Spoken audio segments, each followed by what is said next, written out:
Chapter 4, solids for which volume is equals to 1/3 base times height. So, tapos na to.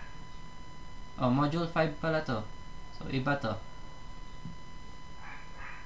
So, proceed tayo dun sa isang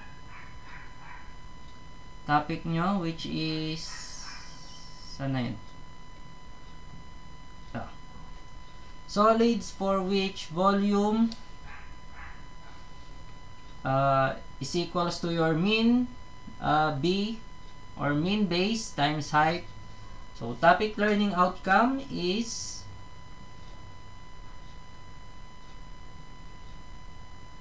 and so at the end of this lesson, the student should be able to analyze engineering problems in relation to the computation of volume, frustum objects, okay, such as the frustum of a regular pyramid and the frustum of a regular circular cone.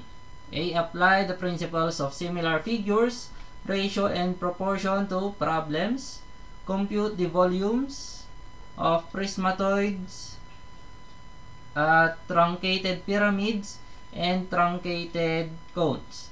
Familiarize yourself with the properties of the frustum of a regular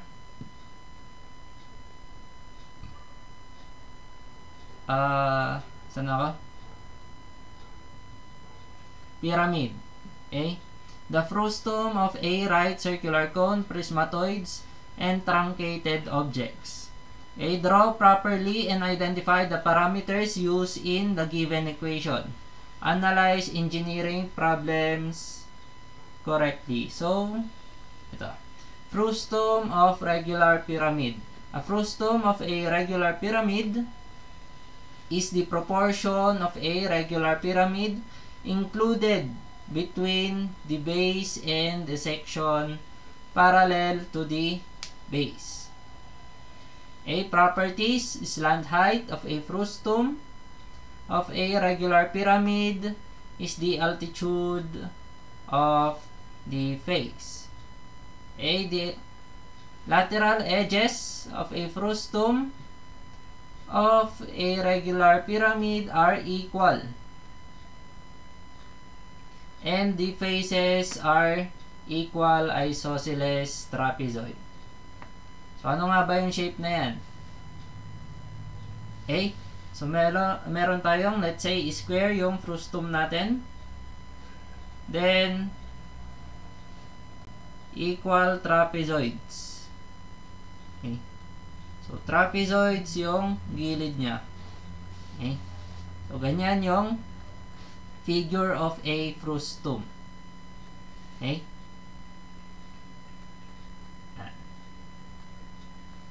So, let's say meron kang 5. Okay? Still, trapezoid pa rin yung gilid natin. So, equal pa rin yan. Okay? Kahit ilang sides man na gusto nyo, it will always be a trapezoid. Ang naiba lang is a cone. Okay? Frustum sa cone, circle siya. Volcano. Okay?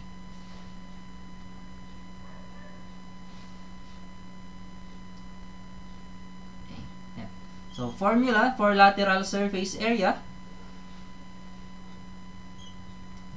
And the lateral area of the frustum of the regular pyramid is equal to 1/2 of the sum of the perimeter. So, 1/2 the sum of the perimeter.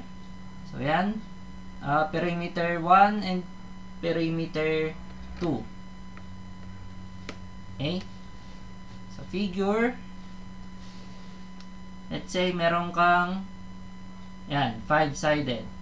Okay? So,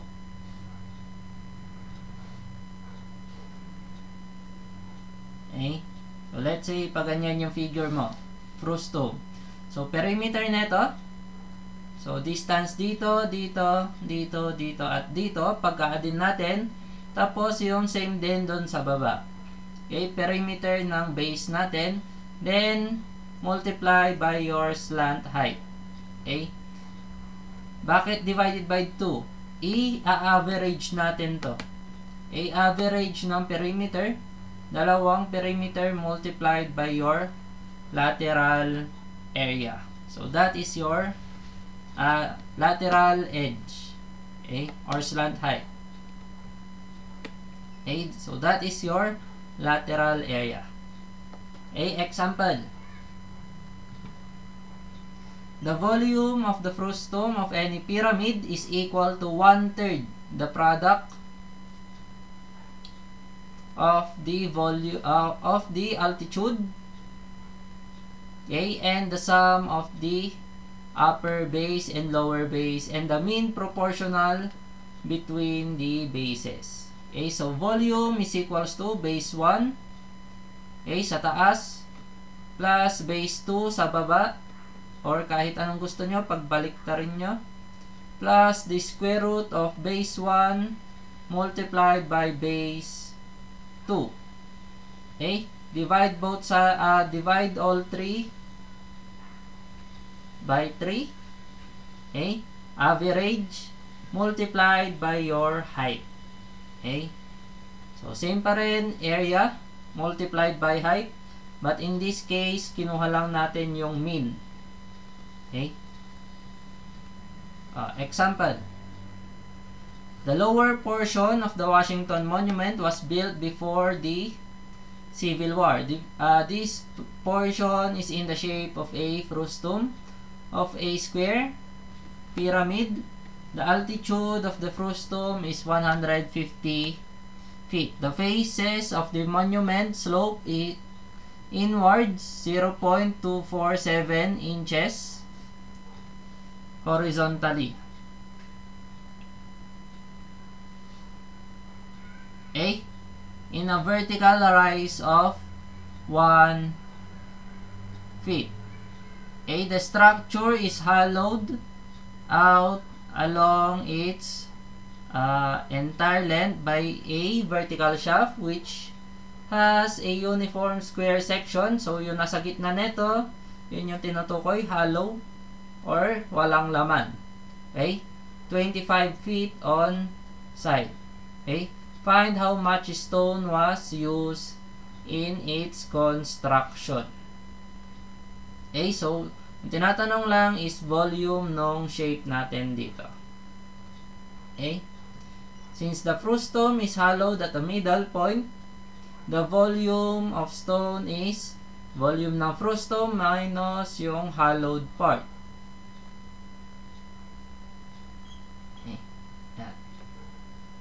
So, consider one of its lateral surface. A plus 2C is equals to 55. So, saan yun? Yan.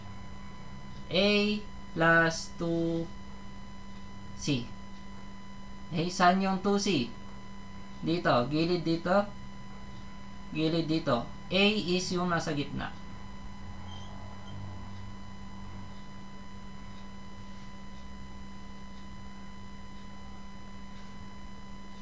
Okay, so C is equals to 0.247 over 12 kasi inches, then multiplied by 150 feet.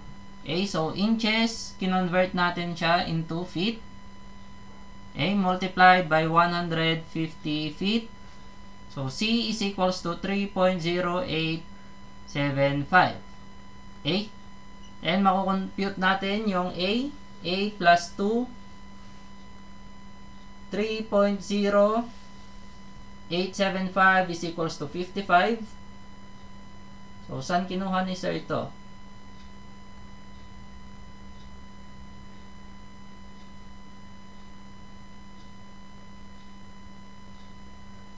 Okay?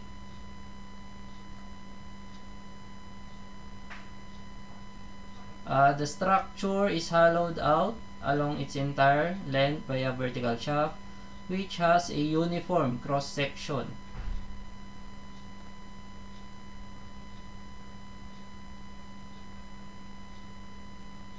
So, anong kinuha ni sir? Bakit niya kinuha yung A? A? Kinuha ni sir yung A kasi gusto niyang ma-solve yung dito sa taas. Ata. Okay? So, let's try. Kasi naguluhan ako dun sa notes ni sir. Okay? So, ito yung figure natin. Asan na yun? So, palitin ko na lang.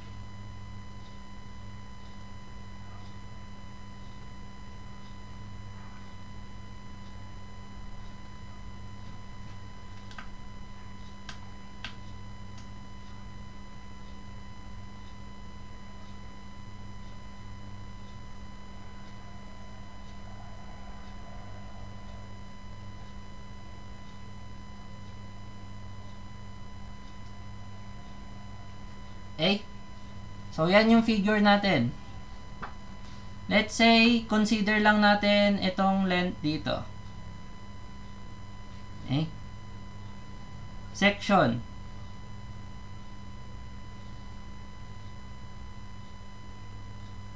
Okay? We have a vertical shaft sa gitna. Then, yung length natin is 55. Pero hindi natin alam yung length netong A. So, project natin. Ito na lang.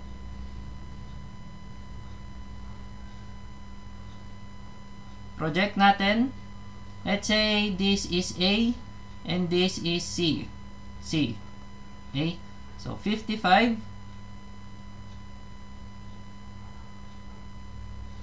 Okay? So, dito siya. 55. Then, yung section. Okay? Then, yung height natin is 150 feet. Okay? So, meron pa bang given na others? The structure, the faces of the monument slope inward. Okay? 0.247 inches horizontally. So, meron tayong slope. Yung slope natin dito, ayan, is 0.247 is to 1 feet. So, convert natin to 12. So, asan na yung calculator ko?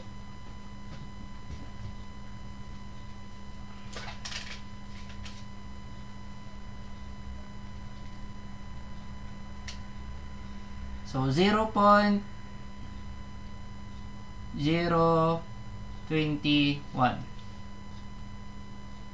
Okay? So, ratio and proportion. Height is to C. So, 150 is to, dun na lang sa gilid. 150 is to C is equals to your slope. Yung height is to 0.021. Okay? So, cross multiply, we can solve for C. Okay? So, 150 times ano to? 0.247 over 12. Okay? So, yan yung andito sa notes ni sir kanina.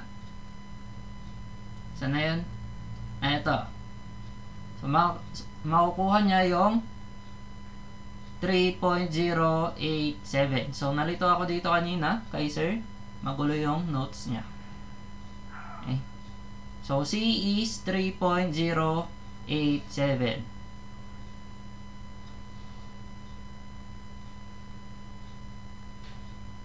A, C, C. Okay? So, A plus 2, C is equals to 55. Ilagay lang natin yung C, value ng C, we can now solve for your A, yung nasa taas, yung side ng taas. So, area nun, area sa taas is A squared. Ito, 2383.88 feet square. Okay, sa baba, we have 55, yung length natin. And 55 square. Okay? So, volume is equals to 55 square plus 3.87 ba yun? 3.0875 square plus square root ng 55 times 3.0875. Okay? Divided by 3, then multiplied by height, which is 150 feet. Okay? Yes, naka-record, I think. Tama, naka-record. Okay? So, I will be giving these notes sa inyo, pero ito is baka maguluhan kayo dito sa notes na ito. Okay? So, yan lang. So, base 1 plus base 2, yung base natin, sinolve natin yung side length nun, minus the hollowed part. Okay? Hollowed part is 25 square. Ito, yun sa gitna. 25 square times 150. Okay? So, pag minusin mo lang, makukuha mo na yung total volume, which is 310,963 cubic feet. Okay?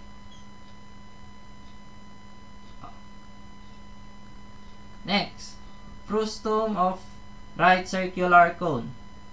So, same din siya, right circular cone, same yung formula natin. Base plus base 2 plus square root of base multiplied by base all over 3. Okay? Times height. Okay? So, dito, lateral area, instead of perimeter, sa circle, we use your circumference.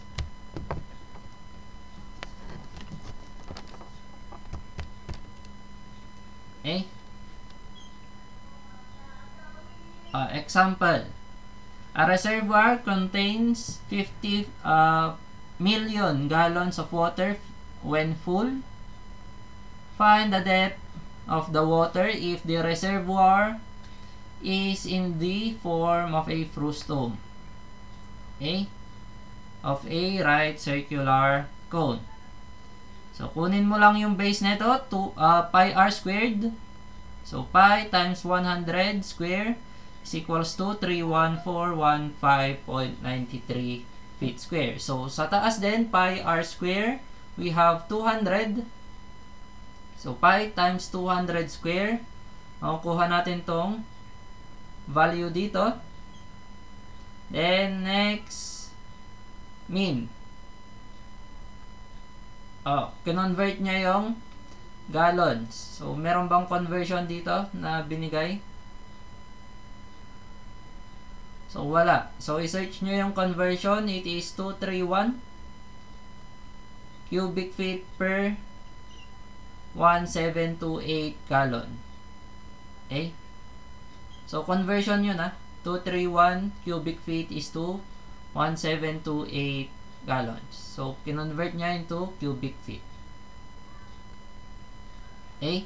Then, equate mo. Meron ka ng volume. Okay? Nasolve na natin yung area ng base 1. Area ng base 2. Then, ang missing na lang is your height. So, you can compute now for your height, which is 98.48 feet. Okay? So, tag-isang problem lang yung binigay ni sir.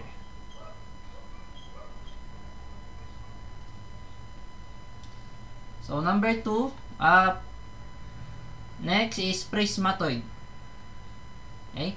Prismatoid is a polyhedron having 4 bases, 2 polygons in parallel planes, and 4 lateral faces, triangle or trapezoids. Okay? With one side lying in one base and the opposite vertex or side lying in the other base. Okay? So, dito, instead of square root of b all over b, ang gagamitin natin is 4 multiplied by the midsection. So, gitna nung prismatoid natin. Okay? So, kung sa dalawa, right circular, dito, any shape na to. Okay? Ibang shape. Okay? So, mapapansin natin dito sa figure, iba yung shape nung sa taas. It is in the form of a triangle. Dito, in the form of a square. Okay? Then, dito, meron tayong hexagon. Tama. Hexagon yung nasa gitna. Okay? So, area ng hexagon, area ng triangle, and area of a rectangle or square. Okay? 4m all over 6. Yeah. Area of midsection. Okay? Example. A certain quartz crystal with plane surface has the dimension shown in the figure. Okay? If the upper and the lower bases lie in parallel planes, find the volume of the crystal. So, volume neto. Then, meron tayong other shape dito sa midsection. Okay. Paano natin kukumputin yung midsection? O, paano ba yung ginawa ni sir? Okay. BC, na-compute niya yung BC 17. Ano bang given dito?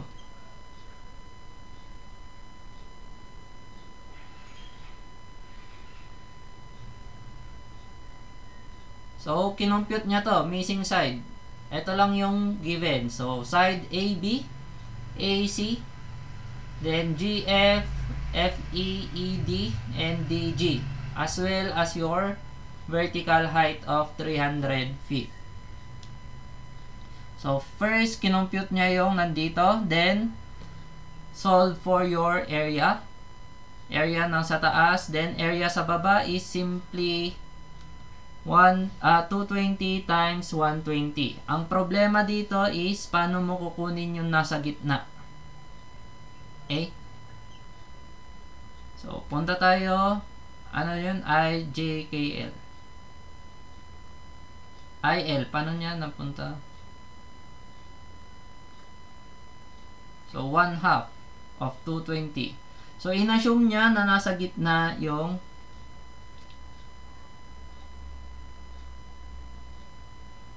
figure.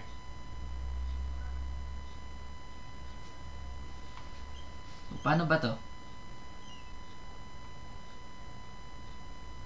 Bakit niya inassume na nasa gitna?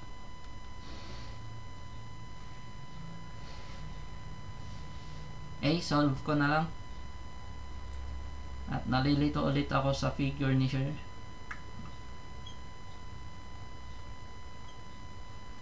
So, half ng figure. Okay. So, ito. Nasa gitna. Yan.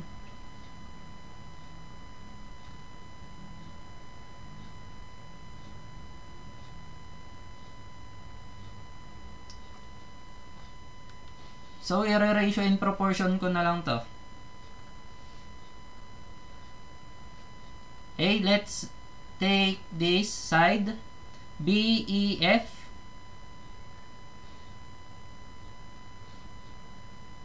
Okay. Then, mean proportion nasa gitna. Okay? So, this is your L and I. Okay? Then, 300.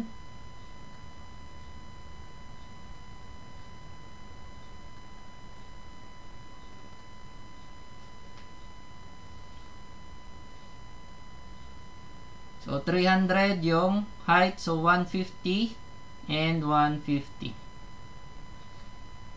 So, kapag ni-ratio and proportion ko, you have 300. Hindi nakikita. So, 300.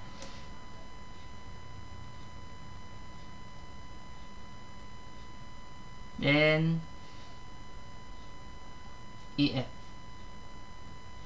is to EF. So, yung EF natin is 220. So, equate natin siya into IL is to 150. Okay? So, 150 over 2 over 300 is 1/2 times 220. Okay? IL. So, dyan nga ata kinuha yung andito, 1/2 220 feet. Okay? So, same din dun sa IK.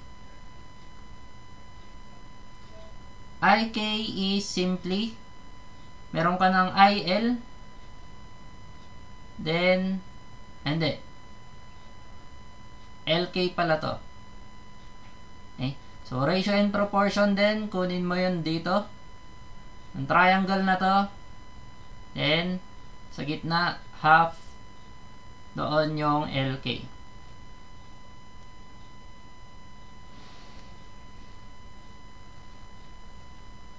Okay? Then dito, same din dito. Itong triangle na to, ratio and proportion, bigger triangle is to smaller triangle. Ang ginawa lang natin, and C, J, K, then 120 G. Okay, so half is 150 and 150. Okay, so yan yung half niya, kalahati. So ratio and proportion, 300 is to 120 as JK is to 150. So 150 all over 300 is 1/2 multiplied by 120. JK. Okay? So ratio and proportion yung ginamit niya all throughout. So 1/2 of ito, yung length nito. Okay?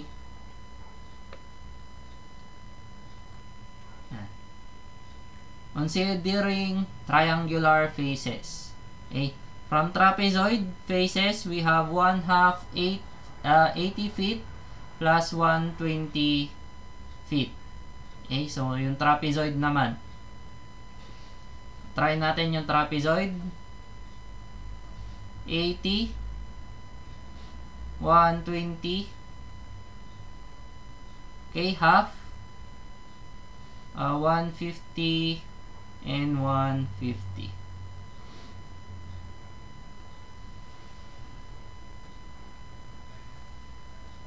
Okay? So, pwede nating i-ratio in proportion kung gusto nyo is half neto. Ang labas niyan is 40 dito sa baba. And ito is X. Okay? Then 150, 150. So, 1/2 of 40. Okay? 20. So, 20 yung X natin. Okay?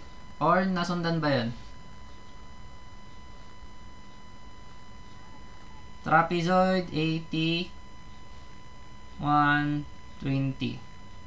Half, 150, and 150. Okay? So, Mag-drawing tayo ng line dito. Ayan. Itong distance na yan is 40. Itin natin.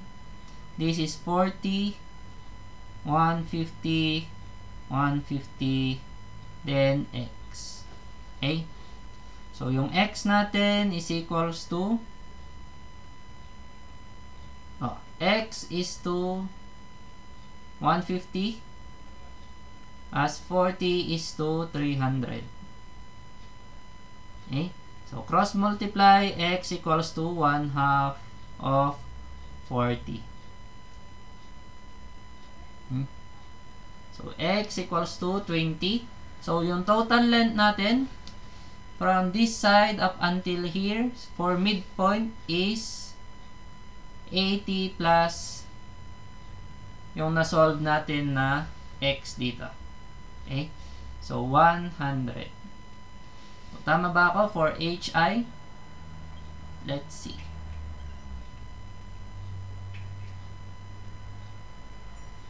Ayan.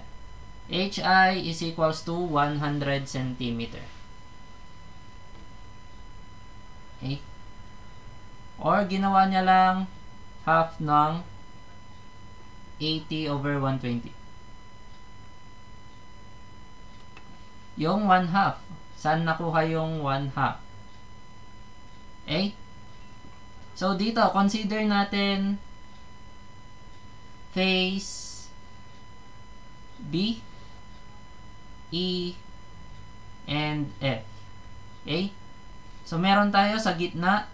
Mean proportion, nasa gitna ka. So, half ng height natin. Ano yung height natin? 300. So, kalahati nun is 150 and 150. Okay? So, sa baba is 220. Okay? So, similar triangles, pwede nating i-equate. Ito yung distance IL. So, ito lang yung face natin, IL. Ayan. Okay? So, equate natin. Bigger triangle is to smaller triangle. Okay? Bigger triangle, pwede nating lagay as 300 is to 220. And IL, line IL is to 150. Okay? So, lagay natin. 220 is to 300 is equals to line IL is to 150. Okay? So, cross multiply 150 all over 300 multiplied by 220. Okay? So, yung 150 divided by 300 is also equal to 1/2. Equal yan. 150 all over 300. Okay? So, nagets kung saan nakuha yung 1/2?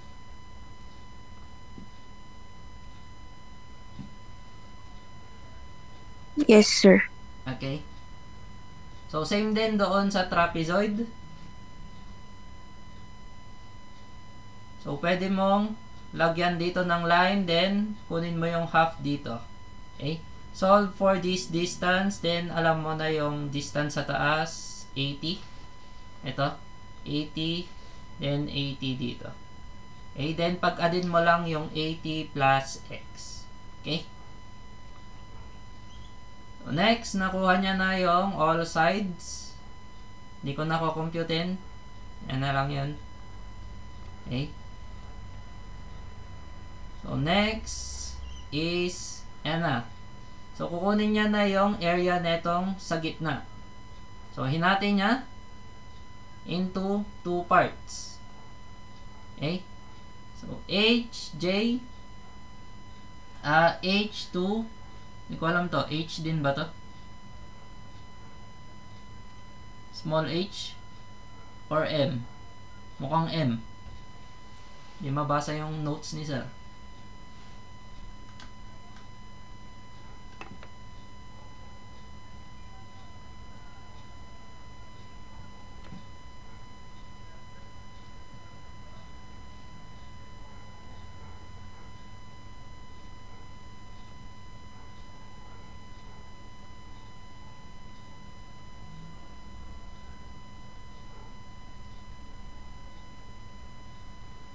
Okay? So, proceed tayo dito. Considering the midsection, point M in the area is different from M in mid area. Yung M dito is notation lang. Okay? Hindi ibig sabihin na yan na yung area natin, mid area. Okay? So, we can compute for your area kung anong gusto nyo na gamiting pang solve. So, either i-whole nyo to, then minus yung triangle, or i-half nyo to, kunin nyo yung area neto, then kunin nyo yung area dito using trapezoid. Rectangle, trapezoid, or rectangle minus triangle.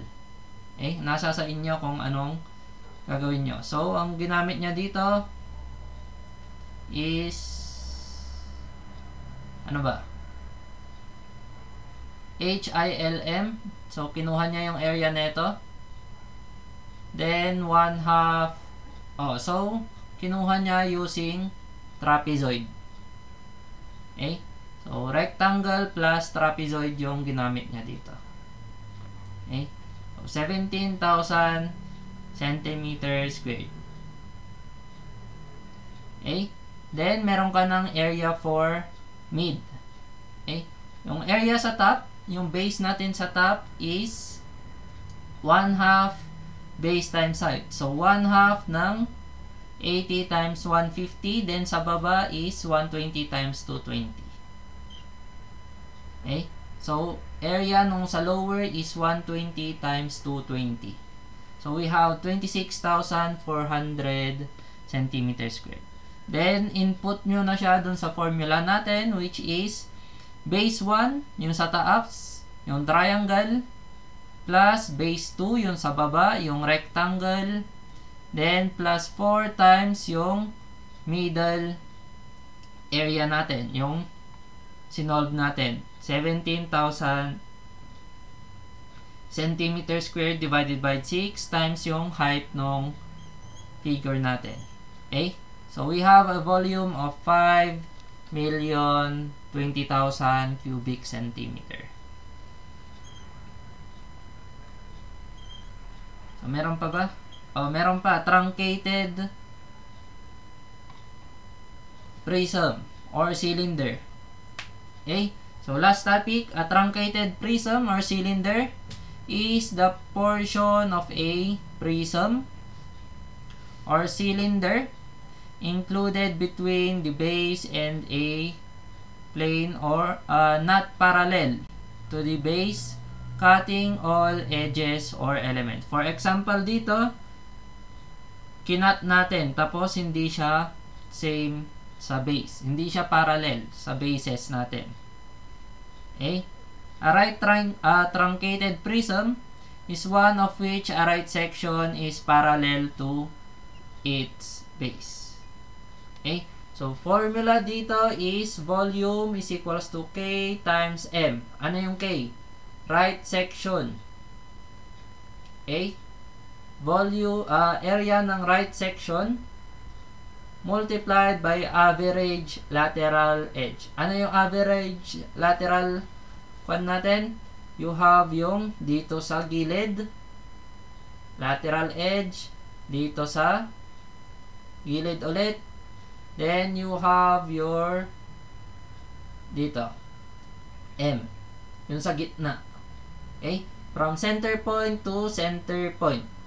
Yan yung lateral edge natin as well as dito, edge, edge. Yun yung E1, E2, and E3. Okay? Average. Divided by 3. Then, area sa gitna. Okay, let's try.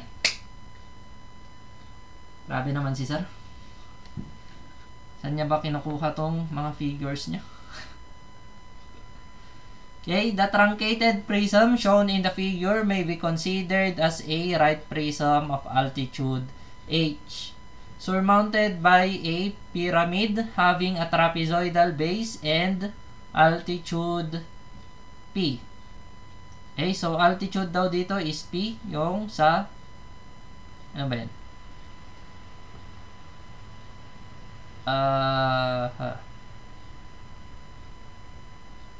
Narito na ako. show that the volume of the truncated prism is volume is equals to area of right section multiplied by 1/3 the sum of the three edges. Okay?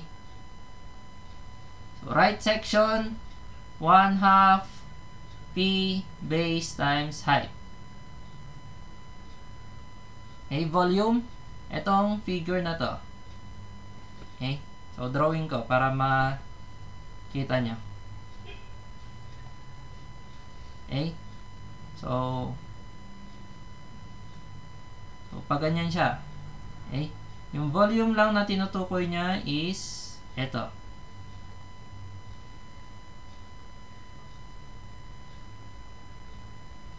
Yan lang. Yan nandito lang. P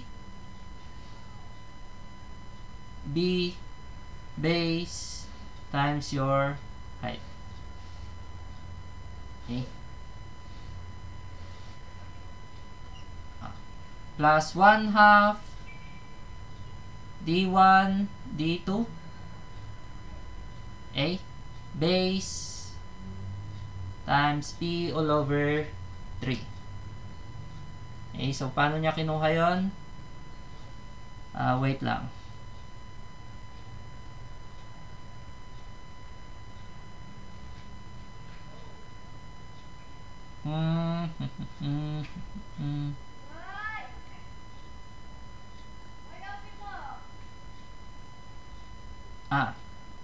Okay?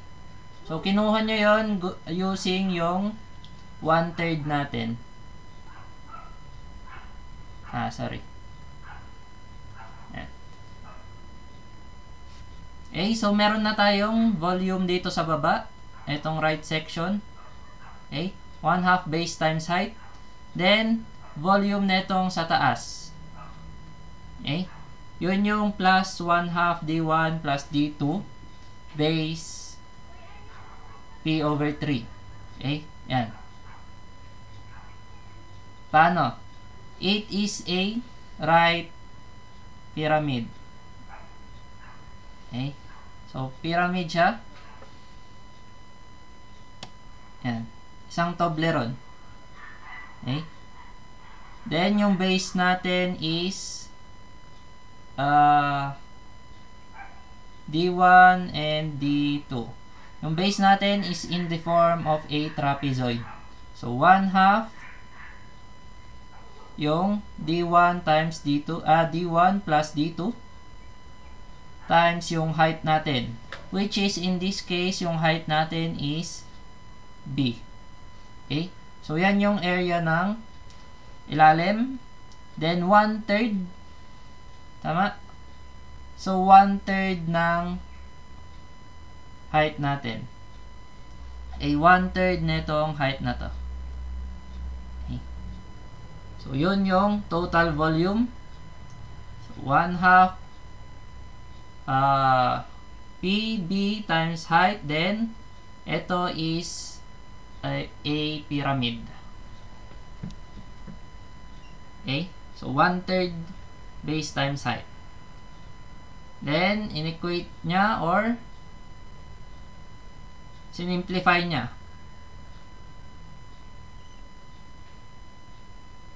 Okay? H plus D1 plus H plus D2. Okay?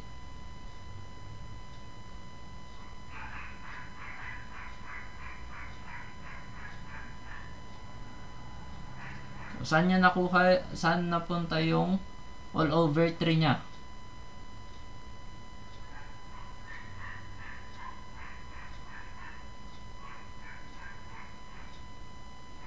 So, hindi ko na alam saan na siya napunta.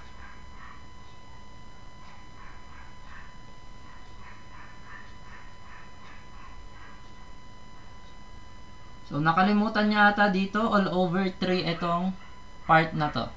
Okay? All over 3.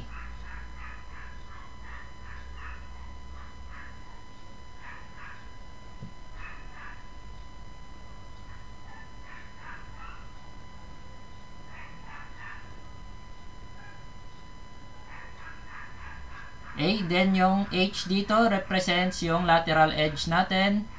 H plus D1, lateral edge dito sa isang gilid. Then, H plus D2 yung isa pang gilid. So, dito niya na-derive yung formula which is yung volume 1/2 PB E1 plus E2 plus E3 all over 3. So, dinerive niya lang dito yung equation. So, any question?